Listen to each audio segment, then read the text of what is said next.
Hello and welcome.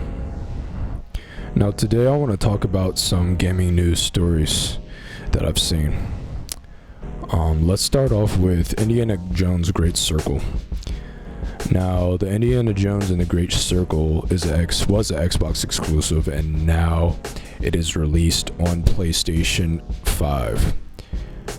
This is something that is great.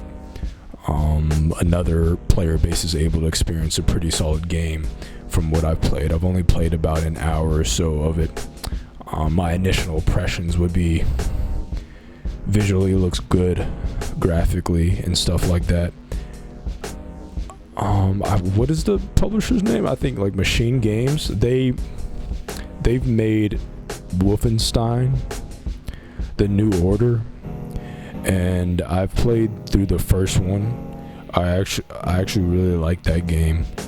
I started playing the second one. It's very bloody, it's very gory. It's a nice first-person shooter with adventure elements in it, and they have made Indiana Jones in a Great Circle, which is sort of a reboot of what they have previously made a long time ago in this movie tie-in called Riddick. If you go back and look up, I think a game, it's like something Riddick, and they've made a game that's quite similar to what Indiana Jones is today. So they sort of made a spiritual successor to one of the previous games that they've made with Indiana Jones and the Great Circle. So my experience with Indiana Jones is that I personally haven't watched any of the movies, I think, but Harrison Ford is in this game, and he's not voiced by Harrison Ford, but he's voiced by imitation Harrison Ford that I think he does a pretty solid job in his delivery and such. So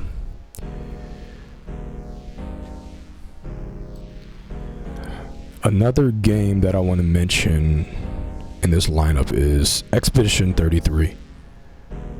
Now, Expedition 33 is an Xbox exclusive game that's coming to Game Pass on April 24th, I believe. And this game looks like a quite solid game, sort of like South of Midnight when I saw it on in the Xbox Direct earlier this year. It's a game that I sort of feel like will be a very solid sleeper game. The showcase showed a pretty solid narrative, cool graphics, and a cool, interesting turn-based gameplay that I find to be very cool looking, in my opinion. Now, I don't really play many turn-based RPGs, but I play this one game. It's a roguelike card game that's kind of turn-based but not much role-playing. It's called Slay the Spire, and that's one of my favorite games of all time. I definitely want to make a video about that game, but Expedition 33 looks like a pretty cool game. I kind of don't like the real-time elements in a turn-based RPG. I think I played a couple games that had those elements like that, where there will be certain quick time events in the turn-based combat.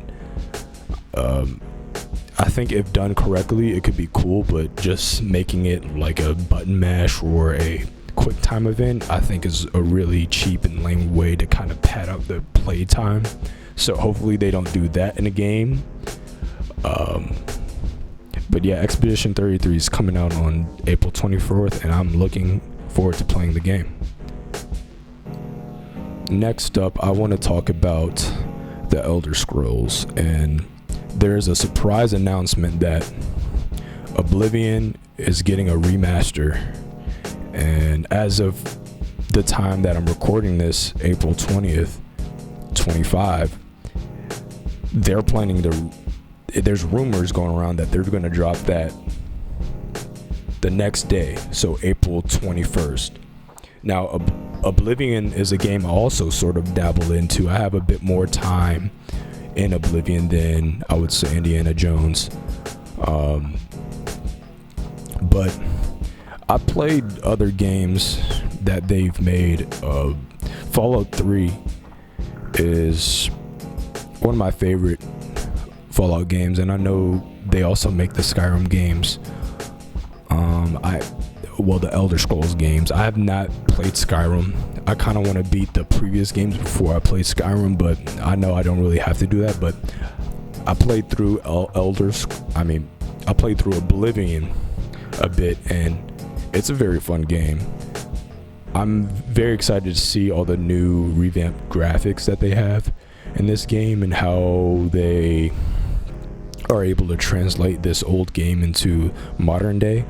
I hope that they don't choose to censor a lot of the old content in games, because I've seen it. I think Dead Rising Remastered or Redux chose to censor a lot of things that the original game had, which was very questionable. I think they even race swapped one of the characters because it was kind of like a stereotypical Chinese guy, and they made him like white. I don't know why they would do that.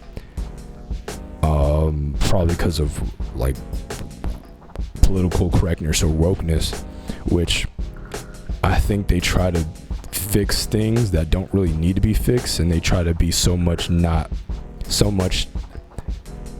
political correct that they choose to kind of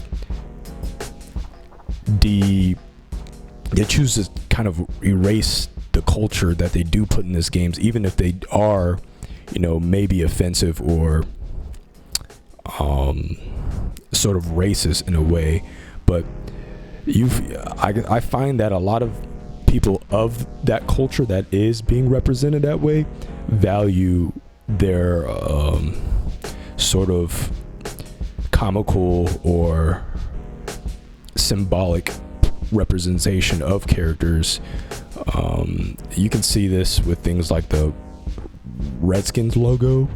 Like the woke culture kind of took that out of NFL, and now there's a bunch of people of that Native American lineage that want that representation back. So with all that said, I hope that it's going to be a good remaster, and I hope they are able to maintain what makes Oblivion great.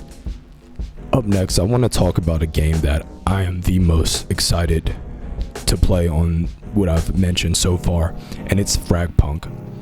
Fragpunk is I think 5v5 tactical shooter that sort of adds these cards to the game that significantly changes each game, which is something that I value a lot from things like a roguelike, like I have as I previously stated about Slay the Spire.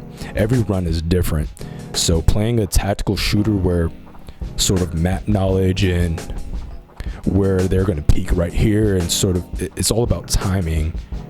When you look at games such as CSGO or Valorant, and Fragpunk is able to add another element that sort of throws off that map knowledge and character knowledge and kind of the repetition of knowing these fine core mechanics of the game, and sort of adds a very silly touch to it that I think is a very ingenious way of adding like roguelike elements to a tactical serious shooter.